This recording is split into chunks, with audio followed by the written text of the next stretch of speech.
أعوذ بالله من الشيطان الرجيم. بسم الله الرحمن الرحيم.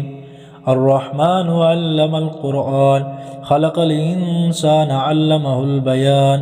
الشمس والقمر بحسبان والنجم والشجر يسجدان والسماء رفعها ووضع الميزان ألا تطغوا في الميزان وأقيموا الوزن بالقسط ولا تخسروا الميزان والأرض وضعها للأنام فيها فاكهة والنخل ذات الأكمام والحب ذو العصف والريحان فبأي آلاء ربكما تكذبان.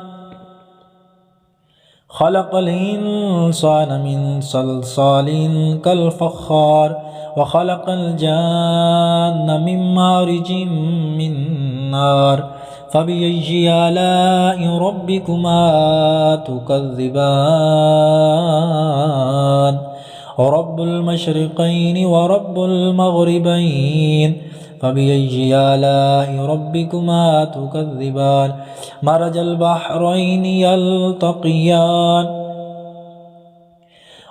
البحرين يلتقيان بينهما برزخ لا يبغيان فبأي آلاء ربكما تكذبان. يخرج منهما اللؤلؤ والمرجان فبأي آلاء ربكما تكذبان. وله الجوار المنشآت في البحر كالأعلام فبأي آلاء ربكما تكذبان. كل من عليها فان ويبقى وجه ربك ذو الجلال والإكرام فبأي آلاء ربكما تكذبان. يسأله من في السماوات والأرض كل يوم هو في شان فبأي آلاء ربكما تكذبان. سنفرغ لكم أيها الثقلان فبأي آلاء ربكما تكذبان. ويا معشر الجن والإنس إن استطعتم أن تنفذوا من أقطار السماوات والأرض فانفذوا لا تنفذون إلا بسلطان فبأي آلاء ربكما تكذبان. يرسل عليكما شواظ من نار ونحاس فلا تنتصران فبأي آلاء ربكما تكذبان. فإذا انشقت السماء فكانت وردة كالدهان فبأي آلاء ربكما تكذبان.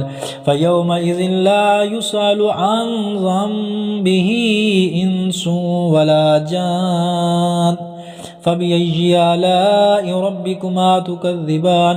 يعرف المجرمون بسيماهم فيؤخذ بالنواصي والأقدام فبأي آلاء ربكما تكذبان. هذه جهنم التي يكذب بها المجرمون يطوفون بينها وبين حميم آن فبأي آلاء ربكما تكذبان. ولمن خاف مقام ربه جنتان فبأي آلاء ربكما تكذبان. ذواتا أفنان فبأي آلاء ربكما تكذبان. فيهما عينان تجريان فبأي آلاء ربكما تكذبان. فيهما من كل فاكهة زوجان فبأي آلاء ربكما تكذبان. متكئين على فرش بطائن ومن استبرق وجنى الجنتين دان فبأي آلاء ربكما تكذبان. فيهن قاصرات الطرف لم يطمثهن إنس قبلهم ولا جان فبأي آلاء ربكما تكذبان. كأنهن الياقوت والمرجان فبأي آلاء ربكما تكذبان. هل جزاء الإحسان إلا الإحسان فبأي آلاء ربكما تكذبان. ومن دونهما جنتان فبأي آلاء ربكما تكذبان. مدهامتان فبأي آلاء ربكما تكذبان. فيهما عينان نضاختان فبأي آلاء ربكما تكذبان. فيهما فاكهة ونخل ورمان فبأي آلاء ربكما تكذبان. فيهن خيرات حسان فبأي آلاء ربكما تكذبان.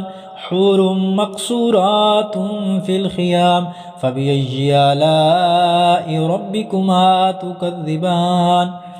لم يطمسهن إنس قبلهم ولا جان فبأي آلاء ربكما تكذبان متكئين على رفرف خضر وعبقري حسان فبأي آلاء ربكما تكذبان تبارك اسم ربك ذي الجلال والإكرام.